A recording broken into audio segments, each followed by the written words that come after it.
বিশ্বকাপের top goal scorer হতে আর মাত্র 3টি গোলের প্রয়োজন গোট লিওনেল মেসি। ওয়ার্ল্ড কাপের ইতিহাসে সর্বমোট 13 গোল নিয়ে লিওনেল মেসি কিন্তু বর্তমানে আছে 4 নম্বরে। তার উপরে কিন্তু আছে জার্ড মুলার অ্যান্ড রোনালদো নাজারিও, আর 1 নম্বরে আছে জার্মানির লিজেন্ড মিরোস্লাভ ক্লোসা। তবে লিওনেল মেসি যেহেতু 2026 বিশ্বকাপ খেলবেন, তার মানে আমরা ধরে নিতেই পারি যে এই রেকর্ডগুলো একসময় লিওনেল মেসির হয়ে যাবে। আশা করি 2026 বিশ্বকাপে আমরা লিওনেল মেসিকে দেখতে পাবো।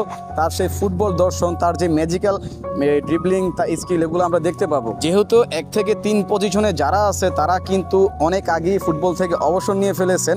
সো আমরা ধরে নিতে পারি লিওনেল মেসি এই রেকর্ডটা খুব তাড়াতাড়ি ভাঙতে চলেছেন। লিওনেল মেসিকে আমরা ভালোবাসি, তার ফুটবলকে আমরা ভালোবাসি। আমরা চাইবো লিওনেল মেসি যেন আরও 4-5টা বছর অনায়াসে ইনজুরি মুক্ত থেকে ফুটবলটা খেলে যেতে পারে।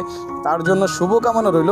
আর তোমরা যারা লিওনেল মেসির ফ্যান আছো তারা কিন্তু অবশ্যই চ্যানেলটাকে একটা লাইক করে দিবা ভিডিওটাতে, আর চ্যানেলটা একটু সাবস্ক্রাইব করে দিবা। ঠিক আছে, ধন্যবাদ সবাইকে। আসসালামু আলাইকুম।